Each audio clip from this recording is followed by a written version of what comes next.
Hi everyone, welcome back to my new drawing video. आज के इस वीडियो में महादेव जी के वाला रेफरेंस का आउटलाइन करके बताऊंगा। अगर आप भी चाहते हैं सेम रेफरेंस को ड्रॉ करना है तो आप लोगों के लिए रेफरेंस लिंक नीचे डिस्क्रिप्शन पे डाल दिया हूँ, जाकर वहां से डाउनलोड कर लेना। चलो वीडियो को शुरू करते हैं। यहाँ पे मैंने जो पेपर लिया है वो आइवरी का है, A4 साइज। इसके ऊपर स्केल के मदद से 2-2 सेंटीमीटर पे मार्क दे रहा हूँ। अगर पेपर के साइज A3 हो तो उस पे आप लोगों को 2 सेंटीमीटर के स्थान पे 3 सेंटीमीटर पे मार्क देना है।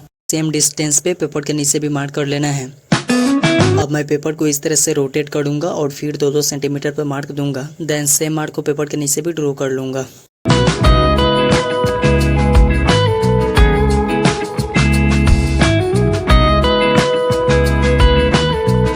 अब आमने सामने के मार्क को इस तरह से लाइन में मैच कर लेना है। इसके लिए जितना हो सके उतना लाइट पेंसिल का यूज करना, क्योंकि बाद में ग्रिड को इरेज भी करना पड़ता है।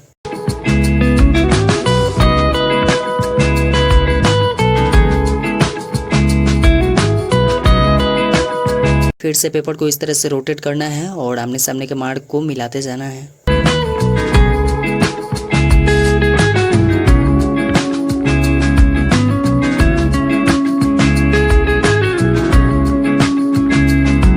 अब मैं पेपर के ऊपर और लेफ्ट साइड में नंबरिंग भी कर रहा हूँ, लाइक 1 2 3 4 करके। मैं आउटलाइन को शंकर जी के लेफ्ट आई से स्टार्ट करना चाहता हूँ, जो ऊपर से E और साइड से 8 वाला बॉक्स में है। इसी सेम बॉक्स को आप लोगों को पेपर में फाइंड करना है और वहीं से आउटलाइन करना है, स्टार्ट करना है। अब मैं रेफरेंस को अच्छी तरीके से ऑब्जर्व कर रहा हूँ और कौन सा बॉक्स में कौन सी फीचर है उसको ड्रॉ करते जा रहा हूँ। बाकी आप लोग वीडियो को ध्यान से देखिए, वास्तव वीडियो।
आई होप कि ये वीडियो आप लोगों को अच्छी लगी हो तो लाइक कर देना, चैनल पर सब्सक्राइब करना एंड बेल आइकन को भी दबा देना। मिलते हैं इसके फाइनल वाले पार्ट में, तब तक के लिए बाय।